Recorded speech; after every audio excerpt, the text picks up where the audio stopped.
Violence, decay, and hopelessness are described with blunt detail. On the forge world of Metallica Secundus, the air was not born of sky, but of the collective exhalation of a billion smelters, thick with the taste of ozone and rust. For 12 brutal months, the heretic Astartes of the Red Corsairs had held the planet's spinal sector in a grip of iron and fire. The Astra Militarum's 114th Metallican rifles were less an army and more a collection of haunted survivors, clinging to the corpse of a once great manufactorum. Their commander, Colonel Arvin Stone, was a man whose face was a map of despair, etched in soot and fresh scars. Hope was a forgotten mineral, mined to extinction. Then the whisper came. Not through the clogged vox channels, but through the mutterings of the few remaining tech priests. A secret, binary susurration that bypassed human language and spoke directly to the primal core of dread. Salvation comes, the Gorgon stirs. No one knew what it meant. Some prayed it was the Space Marines. Others, more cynical, suspected a new horror. But when the Red Corsairs' bombardment suddenly ceased, replaced by an eerie, grinding silence that was somehow worse, Colonel Stone felt a chill that had nothing to do with the toxic winds. Salvation was coming, they said. But in the 41st millennium, salvation often wore a face more terrible than the enemy's. It began with a sound, a low subsonic hum that vibrated in the teeth and made the ferrocrete dust dance on the ground. Then came the smell, cold, dry stone, the scent of a deep, forgotten tomb, cutting through the reek of promethium and rot. They emerged from the pre-dawn gloom, not with thunderous declarations, but with the silent inevitability of a glacial shift. The Sisters of Silence.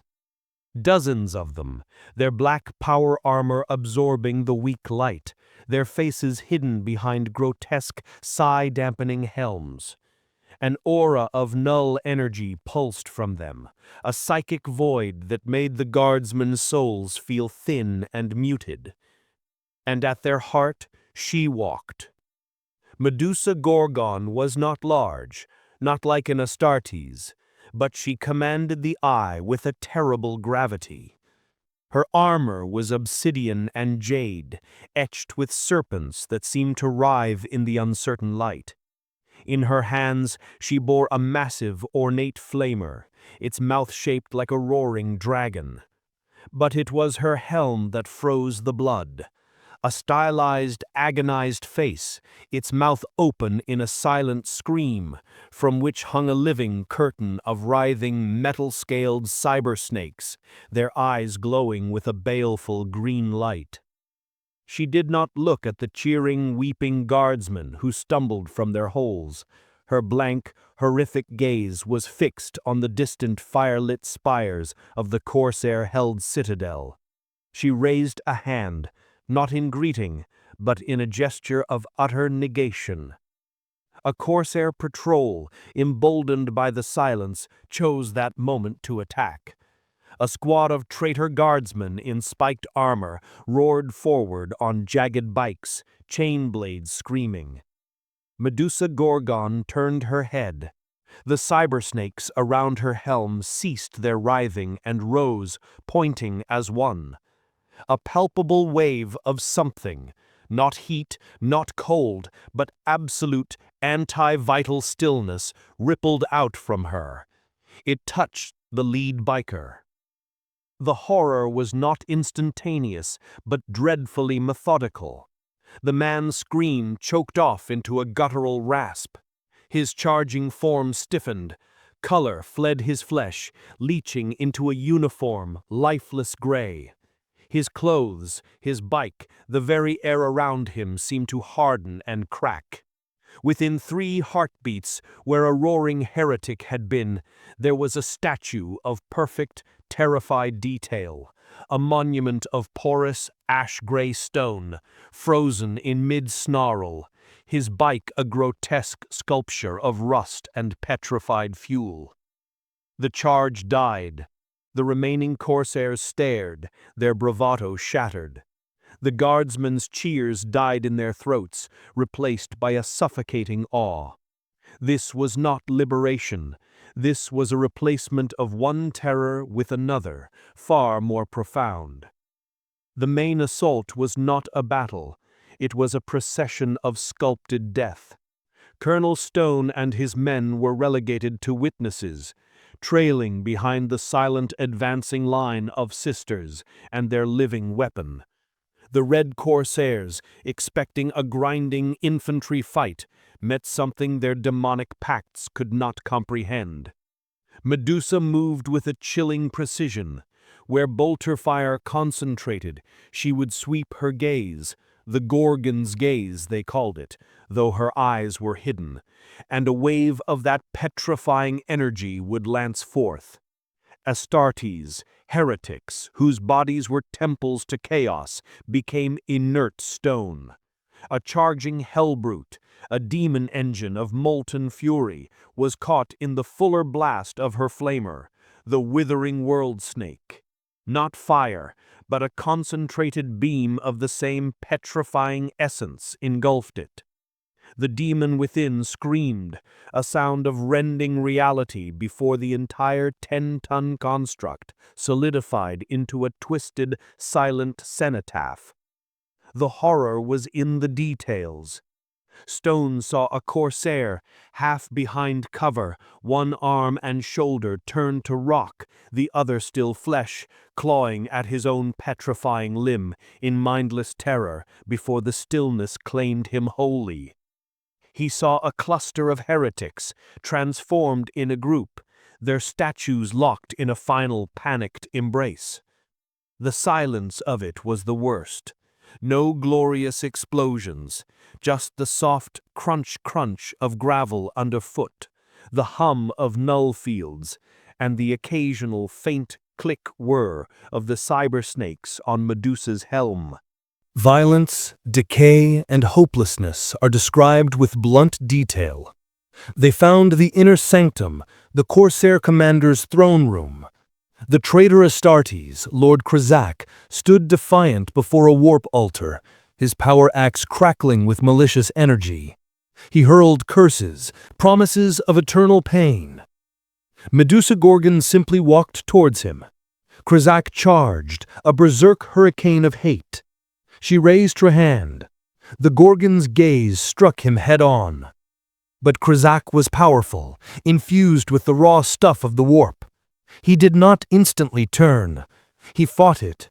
His advance slowed, his ceramite armor cracking and graying, but he pushed through, a statue animating itself, each step a seismic effort. With a final, reality-shaking roar, he brought his axe down. Medusa did not dodge. The axe struck her shoulder plate and shattered. The petrifying field was a halo around her, a zone of absolute annullification. As the shards of the axe fell like gravel, she placed her hand upon Krizak's chest plate. He stopped. Not just his body, but the very noise of him, the psychic stench of chaos, the aura of violence, it all ceased. He became a perfect, detailed statue of a Chaos Space Marine in mid-roar, a museum piece of utter defeat. The battle was over. The sector was won. Colonel Stone approached Medusa, his mouth dry, wanting to give thanks, to say something. She turned that silent, screaming helm towards him. The cyber snakes tilted, observing him. Through the null field he felt nothing. No malice, no pride, no satisfaction. Only a void, colder and emptier than the vacuum of space. Then she and her sisters turned and walked away, leaving the cathedral of statues behind. A week later, the cleanup began. The tech priests wanted to clear the citadel for reconsecration. Colonel Stone oversaw the work. They came to the throne room, to the magnificent, terrifying statue of Lord Krizak. A young engineer, using a laser cutter to fragment the statue for removal, made a mistake. The beam nicked the statue's eye. A sound emerged, not from the room, but from within the stone. A faint, impossibly dry, endless scream of utter torment stretched across an eon of solidified agony. It was a psychic echo, trapped like an insect in amber, the final moment of Krizak's consciousness, petrified along with his body. Worse, as the guardsmen, now horrified, examined other statues, the half-transformed man, the embracing heretics, they realized with dawning, gut-churning certainty that the petrification was not just physical, it was spiritual, temporal. The victims were not dead in the conventional sense. Their consciousness remained, aware, trapped in an unbreakable stone prison, feeling the erosion of millennia pass in what for the universe was mere moments. Each statue was a soul in an eternal, silent hell. Medusa Gorgon had not saved them from death. She had sentenced their enemies to something infinitely worse, and she had used the planet and its defenders as the stage for this exhibition of cosmic horror. The Colonel Stone looked out over the reclaimed sector, now dotted with these gruesome monuments. The whispers of the tech priests came back to him. The Gorgon stirs. He understood now. Medusa Gorgon was the most fearsome ally in all of Warhammer 40,000, not because of the enemies she destroyed, but because of the price her salvation exacted on the very concept of mercy, and the chilling truth she revealed. In this grim darkness, even victory is a kind of terror, sculpted in stone and filled with silent, endless screams. The true horror was not that such power existed, but that the Imperium needed it and called it friend. The victory parade was a somber, haunted affair. The surviving guardsmen of the 114th marched through the less damaged sectors, but the cheers of the liberated populace sounded tinny and distant to Colonel Stone's ears. All he could hear was the memory of that dry, stone-etched scream. It echoed in the quiet moments, a psychic tinnitus of damnation. The statues were not removed. A delegation of senior tech priests from the Adeptus Mechanicus, their robes humming with suppressed binary chatter, had arrived. They encircled the petrified forms, their mechadendrites twitching with analysis. To Stone's horror, they declared the statues not waste to be cleared, but data. The unique form of stasis field combined with a null psychic imprint, they canted, a weaponized temporal anomaly. They classified the throne room as a theater of experiential pinology, category eternal. It was to be preserved, studied, and potentially replicated. Medusa Gorgon and her sisters had departed as silently as they came, leaving no word, no explanation. They were a force of nature that had passed through, and the landscape was forever altered in their wake. Stone's men began to crack. Sergeant Curran, who had led the desperate defense of the Manufactorum's western gate, was found one morning simply staring at the half-petrified heretic statue, his eyes unfocused, repeating, "He's still in there. He's counting the seconds." They shipped Curran off to the commissariat for re-evaluation, a word that hung in the air like a death sentence. The true horror, Stone realized, was not the fate of the heretics. It was the corrosion of his own humanity. He had wished for salvation. He had prayed for a miracle, and when it arrived, wearing the face of a nightmare, he had welcomed it. In doing so, he had become a curator of a gallery of agony. Every strategic report he filed, every commendation he wrote for his men, felt like a layer of grime over his soul. He had traded the unambiguous hell of war for a silent, philosophical one. Part 7. The Whisper in the Stone. A month after the liberation, Stone was alone in his new, sterile command office, trying to inscribe the word heroic on a casualty report. The air conditioning hummed. A faint scent of ozone and dust lingered, as it always did now. A whisper brushed against his mind. It was not a sound, but a texture, the feeling of grit, of immense weight, of time moving with glacial slowness. "Colonel." Stone froze, his stylus cracking in his grip. He knew that voice. It was filtered, distorted, stretched thin across an eternity of stillness, but he knew it. Lord Krazak. "You see us. You know." Stone's blood turned to ice. He looked out his window, towards the distant floodlit citadel. He couldn't see the statues from here, but he felt their gaze. Not death, awareness, a grain of sand in the hourglass. Each grain a century. The voice was an agony of patience. She is not your ally. She is the universe's cruelty, given form. You embraced it. "What do you want?" Stone hissed into the empty room, his voice raw. "An end, a true death." The priest probes. He seeks to understand the mechanism. He risks freeing a fragment of us, a scream that could shatter minds. The contact broke, leaving Stone shivering, not from cold, but from a vertigo of existential dread. The tech priests weren't just studying the statues, they were tempering with them. And the things inside, the trapped, tormented consciousnesses, were aware of it. Stone moved through the newly repaired corridors like a ghost. He had to see. He made his way to the citadel, now designated Sanctorum Petrificus, flashing his authority to the Skitarii guards. The throne room was no longer a battlefield. It was a laboratory. Servo skulls hovered, scanning the statues with multispectral beams. A senior tech priest, Archimagnus Vulcanus, stood before Krazak's form. A complex array of needles and sonic probes extended from his chassis towards the statue's chest plate. "Archimagnus," Stone's voice echoed in the vast silent chamber. "You must stop." Vulcanus rotated his head, his optical lenses whirring as they focused. "Colonel Stone, your tactical input is no longer required. The analysis of this unique entropic field continues.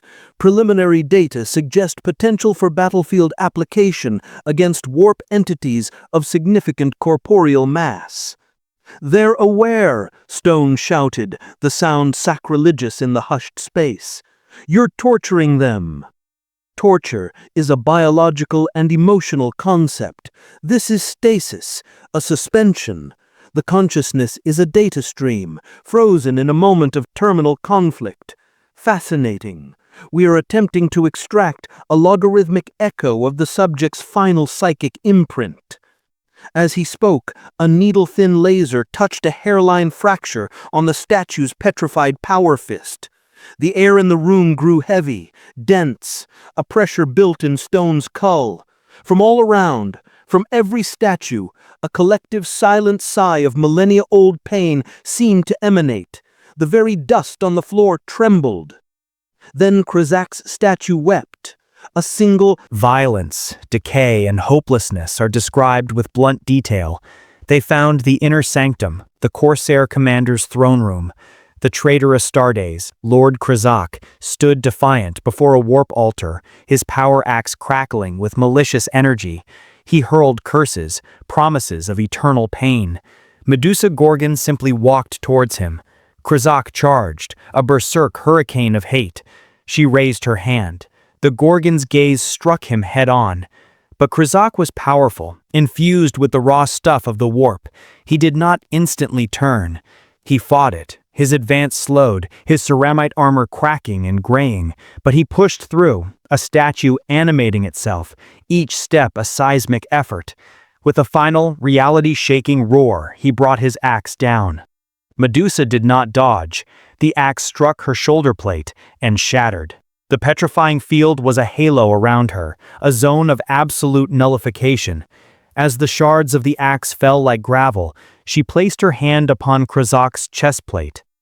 The harmonic hum of the statues ascended into a keening wail that existed just below the threshold of sound, vibrating in the marrow of bones, in the fillings of teeth. The pulsing green light from Krazak's fissure painted the chamber in strokes of sickly, nervous energy. Archmagus Vulcanus hesitated, his logic engines processing the unexpected variable, the reactivity of what was supposed to be inert matter. Containment breach imminent. Vulcanus buzzed, his mechanical tone finally hinting at something akin to alarm. Fascinating, but suboptimal for continued study. Suboptimal? Stone roared over the rising psychic static, grabbing a fallen Satiri's last rifle. It's going to unravel. You have to seal it. No. The command was not Krazak's alone.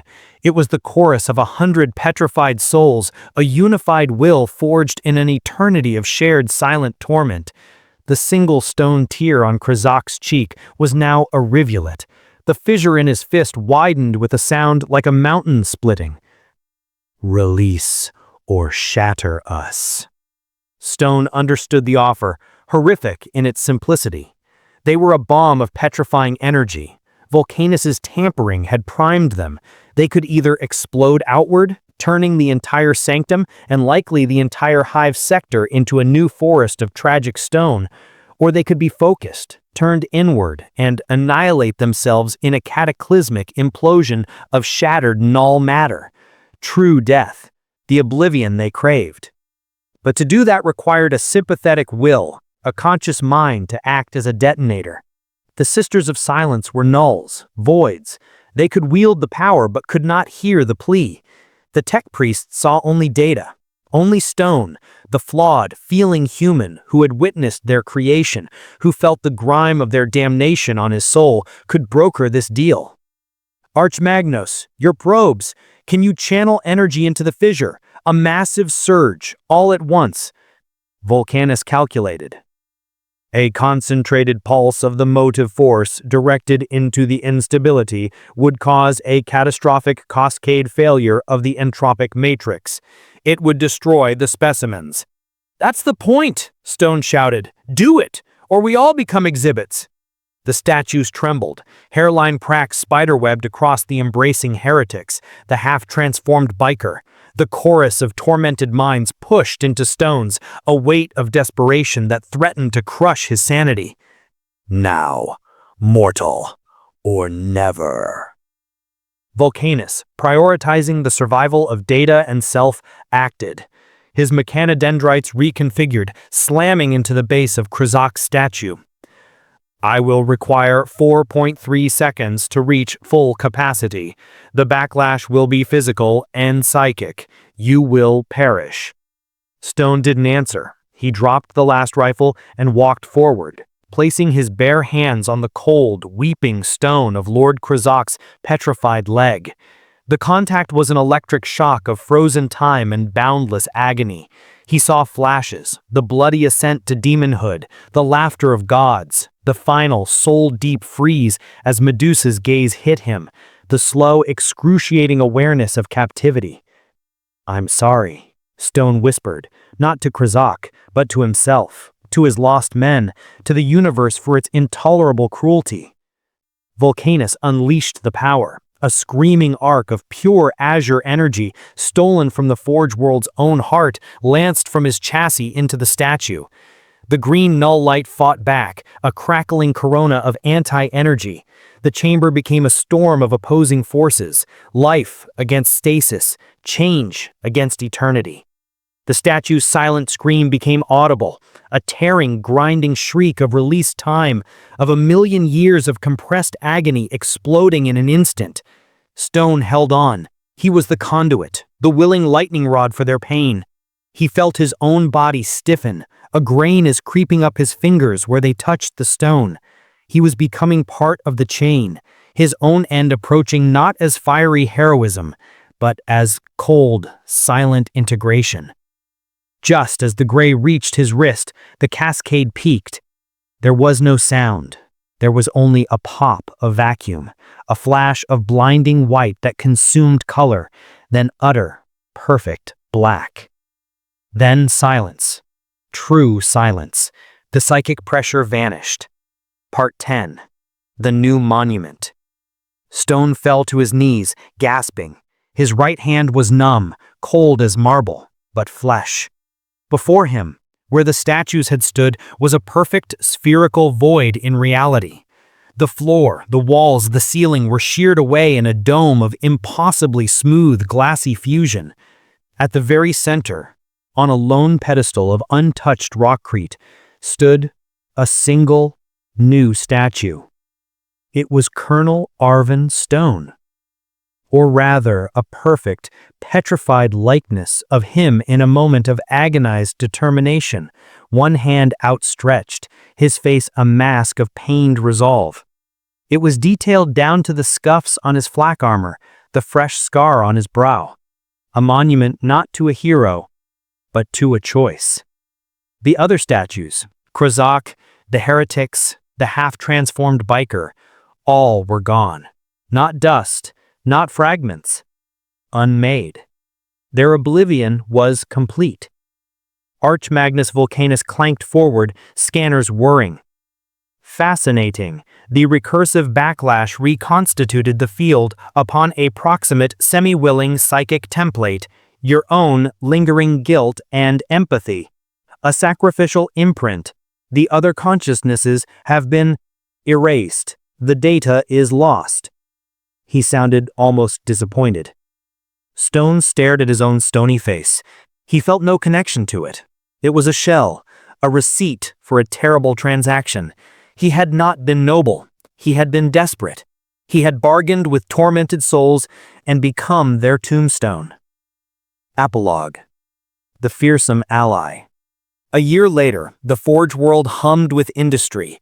The 114th had been redeployed, their ranks filled with fresh-faced conscripts who heard whispered legends of the Stone Colonel who shattered a demon's curse. Colonel Arvin Stone, now permanently assigned as planetary liaison officer to the Adeptus Mechanicus, stood before the smooth black wall of the newly built Mausoleum of the Final Choice. Inside, alone in a vault, was his statue. The tech priests, in their way, considered it a holy relic, proof that a human will could interface with and direct the Gorgon's power. Medusa Gorgon never returned. Her name was uttered in the same breath as Clyconic Tornadoes and Exterminatus, a final solution, a force beyond morality. Stone learned the deepest truth that day. Medusa was the most fearsome ally not because of the horror she inflicted on the enemy, but because of the horror she revealed in her allies. She forced you to look into the abyss of necessary evil and then asked you to live there. She showed that salvation and damnation could be the same event, viewed from different sides of a moment of petrifying silence. His right hand still grew cold in the night, and sometimes in the absolute quiet, he thought he heard it. Not a scream, but a sigh. The echo of 100 souls who were gone, and the faint, stone-cold whisper of the one who remained, a permanent silent ally in the endless war, standing guard over the terrible price of victory. The cold in Colonel Stone's right hand was not merely an absence of heat, it was a presence, a pocket of absolute stillness that drank warmth from the air around it. The Medicae adepts called it localized somatic null residue, and left it at that, their instruments failing to quantify the soul-deep frost. For Arvin Stone, it was a constant, silent companion, a receipt. His duties as planetary liaison were a gilded cage. He shuffled data slates, attended rituals of reconsecration, and gave hollow speeches to newly arrived Imperial Guard regiments about the steadfast heart of Metallica Secundus. He always stood to the left of any picked capturer, keeping his right hand gloved and out of frame. The statue of himself, dubbed the Petrified Sentry by the Mechanicus, had become a site of pilgrimage for a certain kind of zealot. They saw a martyr who had absorbed a demonic curse